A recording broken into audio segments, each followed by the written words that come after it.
অনির্দিষ্টকালের কারফিউ শুরু হয়েছে এ নিয়ে আরো জানাতে রাজধানীর তেজগাঁও এলাকা থেকে যোগ দিচ্ছেন সহকর্মী আব্দুল্লাল রাফি। কারফিউ শুরু হয়ে গেল, সেক্ষেত্রে রাস্তায় মানুষের চলাচল এবং যানবাহন দেখতে পাচ্ছেন কিনা? প্রিয় নাম্বার সেট করে বিকাশে সেন্ড মানি করুন ফ্রি। মূলত আপনারা জানেন যে কারফিউ বেশ আগে থেকে চালু ছিল। তো আজকে হঠাৎ করে স্বরাষ্ট্র মন্ত্রণালয়ের জনসংযোগ কর্মকর্তা বিকেল 3:30 নাগাদ একটি বার্তা পাঠিয়েছেন, যেখানে তিনি উল্লেখ করেছেন যে আজকে সন্ধ্যা 6টা থেকে পরবর্তী নির্দেশ না দেওয়া পর্যন্ত ঢাকার মহানগরী সহ সব মহানগরী সহ সিটি কর্পোরেশন, পৌরসভা, শিল্পাঞ্চল এবং উপজেলা পর্যায় পর্যন্ত এই কারফিউ বলবৎ থাকবে। বিভিন্ন যে কর্মকর্তারা স্বরাষ্ট্র মন্ত্রণালয়ে তারা জানিয়েছেন যে মূলত এর আগে যে বিভিন্ন সময় কারফিউ ছিল, বিভিন্ন সময় শিথিল ছিল এবং বিভিন্ন সময় কারফিউ কড়াকড়ি ছিল, এবারের কারফিউটি একটি ভিন্ন রকমের, একটু কড়াকড়ি হবে বলে তারা মনে করছেন। রাস্তায় কেবলমাত্র কারফিউর সময় শুরু হলো, যার কারণে একটু পরে আর কি মূলত বোঝা যাবে। তবে এখনও বিভিন্ন জায়গায় আমাদের প্রতিনিধিরা যারা রয়েছেন, বিশেষ করে ঢাকাতে মৎস্য ভবন, বাংলা মোটর, কারওয়ান বাজার, ফার্মগেট এবং পল্টন এলাকাতে থেমে থেমে আমরা শব্দ পাচ্ছি, সাউন্ড গ্রেনেড বা শব্দ পাচ্ছি, ধোঁয়াও দেখতে পাচ্ছি আমরা। এবং রাস্তায় সাধারণ মানুষের উপস্থিতি একেবারেই কম, গাড়ি ঘোড়ার সংখ্যাও খুব কম রয়েছে।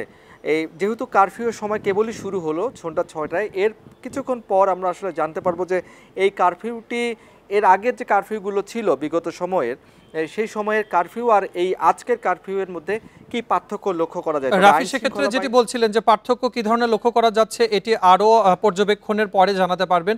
সেক্ষেত্রে আসলে আইন শৃঙ্খলা বাহিনীর প্রস্তুতি কতটুকু রয়েছে, বাহিনীর সদস্যদের কি অনেক বেশি তৎপরতা বাড়ানো হয়েছে কিনা বা এ ধরনের কোনো তথ্য আছে কিনা? আমরা সকাল থেকে যে জিনিসগুলো দেখতে পাচ্ছি যে আইন শৃঙ্খলা বাহিনীর সদস্যরা এবং সেনাবাহিনীর সদস্যরা মূলত রাষ্ট্রীয় যে গুরুত্বপূর্ণ স্থাপনা, সেই স্থাপনার সামনে মোতায়েন ছিল এবং তারা সেখানে কড়াকড়িভাবে তাদের দায়িত্ব পালন করছিল।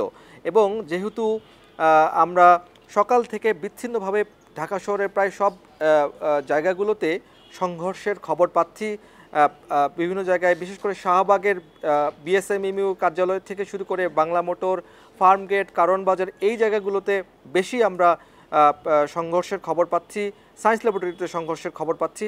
সেই জায়গাগুলোতে পুলিশ অবস্থান নিয়েছে এবং আমরা দুপুরের পর যে মবটি ছিল শাহবাগ এই এলাকাটিতে, সেই মবটি চলে গেছে বাংলা মোটর, ফার্মগেট এই এলাকাটি, কারওয়ান বাজারে, এবং সেখানে থেমে থেমে পুলিশের সাথে ধাওয়া পাল্টা ধাওয়া, দফায় দফায় সংঘর্ষ চলছে। এই জায়গাগুলোতে কিন্তু যারা এই দুর্বৃত্তরা ভাঙচুর করেছিল বা আন্দোলনকারী যারা ছিল তাদের সাথে পুলিশের দফায় দফায় সংঘর্ষ চলছে। তো কারফিউ সময় 6টার দিকে শুরু হওয়ার পর কি অবস্থা হয় সেটির জন্য আসলে পর্যবেক্ষণ করতে হবে। এবং আমরা যেহেতু দেখেছি সবাই যে এর আগের কারফিউগুলোতে কিন্তু আমরা তেমন কোনো কড়াকড়ি দেখিনি আইন শৃঙ্খলা বাহিনীর সদস্যদের, তারা সতর্কভাবে অবস্থান করছিল। এবারের কারফিউতে কীরকম কারফিউ হয় এবং সেটির জন্য আসলে পর্যবেক্ষণ করতে হবে, আর ঘণ্টাখানেক পর্যবেক্ষণ করলেই বোঝা যাবে যে কিভাবে আইন শৃঙ্খলা বাহিনীর সদস্যরা এই কারফিউ সময়টিতে তারা আইন প্রয়োগ করছেন। রাফি, কারফিউ জারির সাথে সাথে কিন্তু একটি সাধারণ ছুটিও ঘোষণা করা হয়েছে আগামী 3 দিন। এর আগেও কিন্তু আমরা সাধারণ ছুটি দেখেছি। আসলে সেক্ষেত্রে সাধারণ ছুটি চলাকালীন সময়ে জনসাধারণের নিরাপত্তার তাগিদে আইন শৃঙ্খলা পরিস্থিতির বাড়তি কী ধরনের প্রস্তুতি রয়েছে সেটি সম্পর্কে কিছু জানতে পেরেছেন কিনা? আপনারা জানেন যে আইন শৃঙ্খলা বাহিনীর সদস্যরা এরই মধ্যে কিন্তু প্রত্যেকটি রাজধানীর প্রত্যেকটি জায়গায় তারা অবস্থান করছেন, সকাল থেকে অবস্থান করছেন। সকাল থেকে তারা মাঠে রয়েছেন, রাস্তায় রয়েছেন, গুরুত্বপূর্ণ স্থাপনাগুলোতে নিরাপত্তার জন্য রয়েছেন এবং যে দূতাবাসগুলো রয়েছে সেখানেও নিরাপত্তার জন্য রয়েছেন। আইন শৃঙ্খলা বাহিনীর সদস্যরা রাস্তায় রয়েছেন।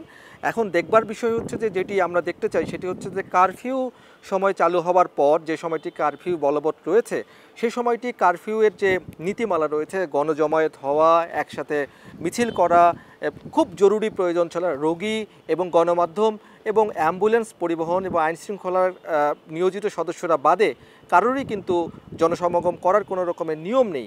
সেই নিয়ম ভঙ্গ করলে তারা কী রকমের, যারা আইন শৃঙ্খলা বাহিনীর সদস্যরা কী রকম শাস্তির আওতায় আনে সেটি আমরা দেখার বিষয় রয়েছে। আমরা কিন্তু এর আগের কারফিউয়ে এরকম কোনো রকম কড়াকড়ি হওয়ার কোনো রকম কিছু আমাদের কাছে তথ্য নেই এই কারফিউর সময়গুলো চলাকালীন সময়। তবে স্বরাষ্ট্র মন্ত্রণালয় সূত্র এবং আইন শৃঙ্খলা বাহিনীর সদস্য তথ্য মতে এবারের কারফিউটি তারা একটু কড়াকড়ি আরোপ করতে চান বলে আমাদের কাছে তথ্য রয়েছে।